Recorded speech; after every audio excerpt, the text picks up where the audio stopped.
Guys, glad you're here. He's got to witness my 3rd intentional homicide and 5th overall. Find more, my lawyer will represent me for free. I guess I should get rid of this body.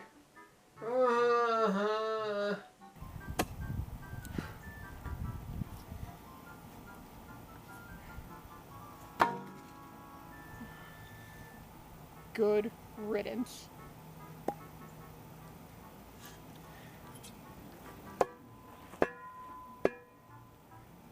Perfect. Like I never actually dug a grave at all.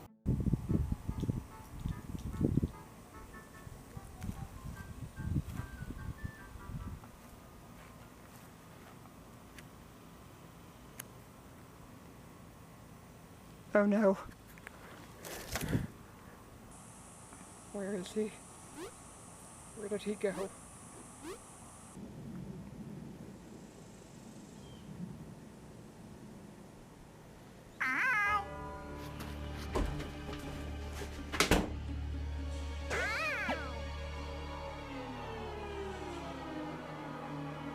Oh.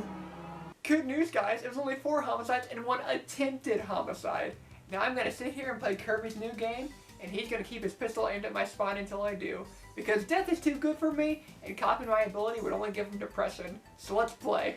Kirby in the Forgotten Land is a legitimate good time. It's a kind of sit back and enjoy kind of game. Even playing on the hard mode under duress isn't bad. In fact, I even recommend playing on the hard mode. You earn more cash playing on hard, and the currency in this game is a lot more important than you would think. By the end of it, I had spent every coin I had and had to go back to get more. But I'm getting ahead of myself. The game opens with a cinematic scene of the inhabitants and landscape of Planet Popstar getting sucked through a vortex from seemingly nowhere. After being invaded by all sorts of deities and malevolent demons, you would think they'd be prepared for this kind of thing. But no. This vortex sucks harder than Kirby, and even the most powerful creature in the land isn't strong enough to resist the pull. That's right, it even gets Bandana Waddle Dee. Though for some reason the game focuses on Kirby. And that reason is because he's an amazing hero, not a murderer! Our gracious pink puffball awakens on a beach. That looks a lot like an Earth beach, but it's not Earth. And then he heads into the jungle to do a tutorial. All standard beginning video game stuff until he heads into a city. He's beset upon by 3 Awoofies, and to protect himself, he inhales a car. Instead of swallowing, he engorges himself and drives the car, revealing this game's mechanic. Vorophilia, or as the game likes to call it, mouthful mode. I know vorophilia generally has to involve eating living things, but come on, just look at him. You know that crossed the Dove's minds at some point. We're then treated to another cutscene where Kirby drives through a city that looks like an Earth city. But again, it's not Earth. Finally, Kirby spits the car out and rescues his companion for the game, Elephant. This weird chinchilla utilizes guilt to enlist Kirby's help to help him save the Waddle Dees, and then we're off. That's the story so far, and that's all the story we get until the end of the game. The first land is largely boring. It serves its purpose, but it's just so unappealing.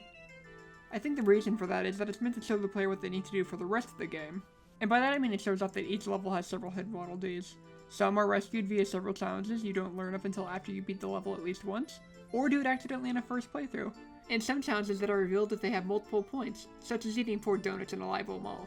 And yes, even though they were enemies in games past, you should still rescue all these Waddle Dees, because they just want to do what humans do best. Colonize the new land and take it as their own. And of course they start the new civilization with a movie theater. As a former loyal employee of AMC, never worked there, I understand the socioeconomic advantages of having a movie theater being the only establishment in your town. Also, it's important to be entertained. The other buildings in the town are unlocked by saving a certain amount of Waddle Dees or by finishing certain levels. It's so satisfying to watch it grow that I was more focused on that than the main game. Getting back to the game, Alivo Mall was the only interesting part of this map to me. Mainly because it means that some civilization out there had a society that developed shopping malls just like humans. And I know it's a different civilization because this is not Earth. Weirdly enough, the boss fight takes place at a different mall just a few stone skips away. I'm no zoologist, but I'm pretty sure you fight Gory Mondo the space gorilla. As the first boss, it was easy enough. Just spam the sword and I beat him real quick.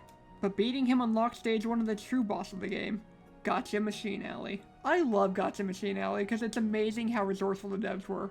They looked at every asset in their game and thought, let's reuse them. And the Gotcha Machine Alley is fun. I mean, you're randomly spinning hoping to get the 1 or 2 figures you don't have.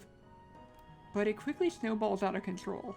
It starts off innocently enough, selling figures for 10 coins for the first volume if you don't feel like finding them in levels. But as the game progresses, you can unlock more machines. The second one is 20 coins a pop, third is 50, and finally the fourth is 100. I mean, playing on hard should give you enough coins to earn them all. If you're a font of luck, you can easily roll doubles and you can't do anything with the doubles. They just stack, which means you could just be throwing away your money. It's just like a real gacha game! However, they are merciful. After you beat the post-game, including the last Coliseum battle, a trader appears. He'll trade you figures you don't have in exchange for rare stones. You can win an unlimited amount from the tournaments, but the game also supplies us plenty through Treasure Pass, which are just small tears in the overworld that allow you to test your abilities under a time limit. You can complete them multiple times for coins, but personally, I think it's only worth doing it the one time for the rare stone. Coins can be gotten so much easier elsewhere, but as I just said, it's definitely worth doing them once, because early game you can use these rare stones to pump up your powers by finding blueprints and levels and bringing them to the weapons shop, which opens up after beating Goromondo.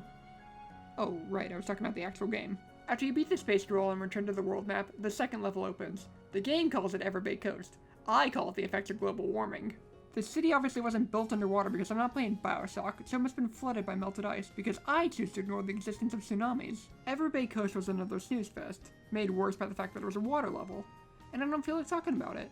Which is extremely convenient because I lost all my footage. You do find a Alolan version of Woods called Tropic Woods, which proves once and for all that this is not Earth, because we don't have sentient trees.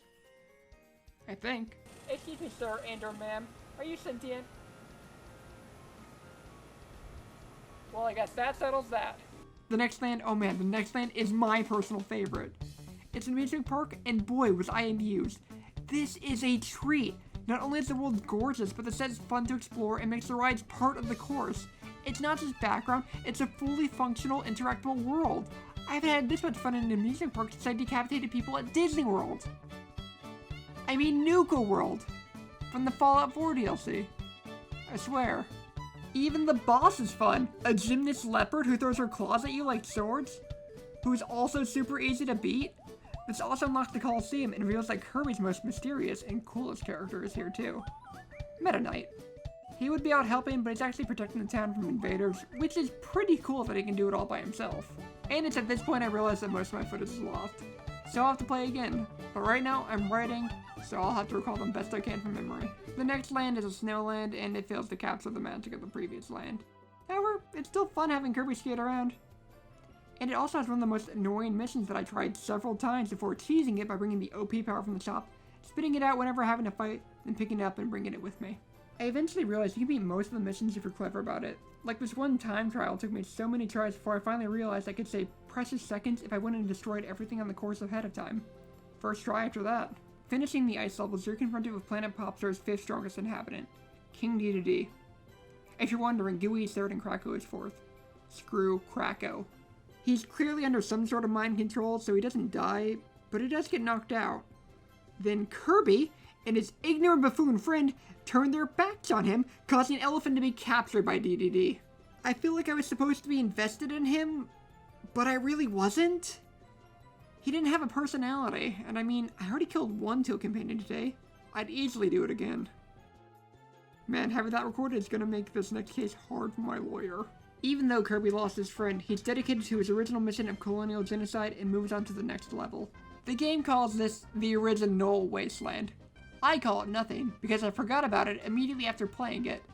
Sometimes I forgot about it while I was playing it. Look, I'm being hard on this game, but desert levels suck almost as much as underwater levels. One is fine, but a whole slew of them, meh. The only part I enjoyed about it was finding this neat oasis in this maroon ship, making me even more confused about my global warming theory. Once you complete all the stages, you get to fight the armadillo. His insanity was unnerving, but like every other boss so far, he was not difficult. The last level is Redgar Forbidden Lands, and the boss apparently took level design tips from Bowser, because it's just fire and volcanoes. As this is the last level, I was pretty disappointed. I feel like the only levels they put efforts in were Worlds 3 and 4. The others were just generic themes that you could find on any game, and even 4 was pretty simple. I liked the first stage well enough, it reminded me of Grumble Volcano from Mario Kart Wii. But the rest of them just blended together until you fight King Dedede in a rematch. After beating him this time, you manage to free him from his mind control, and he proves that he is a good king by sacrificing himself to save his Waddle Dee minion and to buy Kirby time.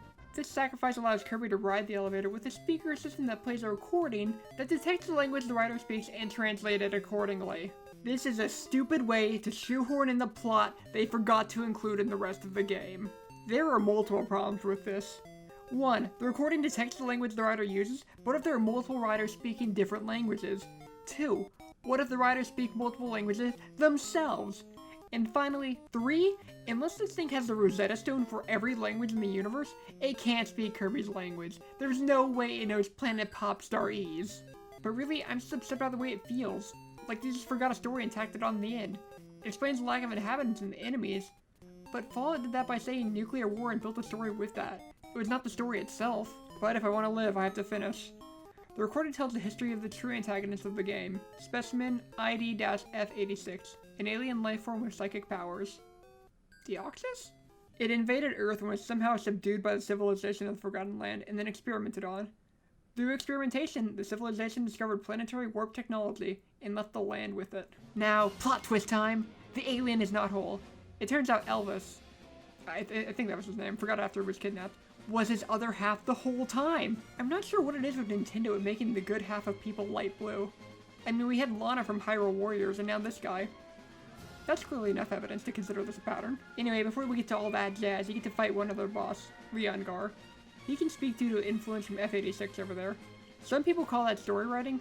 I call it an easy way to shove exposition in at the last minute, just like the recording. After he loses, he's devoured by F86, who attempts to devour everything, including Elfie. At first I thought it was an easy final boss, then I realized I was wrong and wished to retract my previous thoughts. I wasn't this upset with the boss fight above the atmosphere since Arceus in Pokemon Legends Arceus. Eventually Kirby saves Irvin, then channels his inner trucker and uses a big rig to save the world. Everyone returns to Planet Popstar, but Kirby is sad because Elroy had to leave to stop the two planets from colliding into each other. Then he shows back up immediately with a portal to Forgotten Land, undoing any emotional consequence in the last 30 seconds. Now I'm actually gonna praise the game here. Crazy, I know. This is an example of a good way of doing a post-game. Kirby can return home at any time so the next game can happen, but he can hang out in the Forgotten Land too. And hang out he does, because everyone needs a happy ending. The Lion got in, so we have to go save him in some dream world F86, also known as Fecto Forgo, created. Since Fecto lost his body, he wanted to inhabit Leon's body, and broke apart Leon's soul to do so. This is basically the whole game compressed. They took the most interesting levels, including all boss fights that are more powerful, smashed them together, and put 250 soul pieces in it. Find them all to break Forgo's control, and then battle him as Edgelord Meta Knight? I don't know what's going on anymore, because this character appeared in Kirby Star Allies, but it's also this boss's final form, which is much easier to defeat. The final boss was a huge letdown, but I was ready to be done at this point, and with every enemy vanquished, the only thing left to defeat was the Gotcha Machine Alley. Now, as I stated previously, most can be bought if not found, but some can only be gotten in town by doing all their boring minigames. You gotta fish the biggest fish, participate in capitalism twice, collect your mail, become increasingly angry at the stupid marble ruling game, listen to this nerd ramble on and on for hours, and the most daunting of all, work retail. Also, do all the Coliseum battles. Now, the first two were easy, but I got my round pink butt handed to me again and again in the Z-Cup, so I did something I'm not proud of. I switched the difficulty to easy. The final boss is a powered up Fecto Forgo, and I had trouble with the boss before that, and it's at the end of a gauntlet? I really had no choice except to throw myself at it again and again, or switch the difficulty. And while I'm not proud, I made the right choice. I was able to 100% the game. Once you defeat the secret boss, he willingly goes back to Eevee, and he's whole once more. And that's it. That's the game. Which means I'm done, right, Kirby? Kirby? Oh. He's gone. I guess I was having so much fun that I didn't even notice. Well, hopefully he's gone for good. I cannot deal with any more video game characters with limited vocabulary hanging around me. Well, time for bed.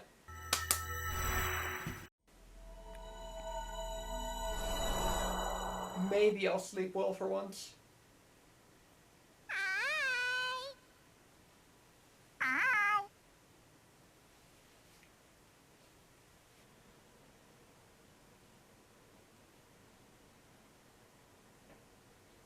We're back up to 5 homicides now.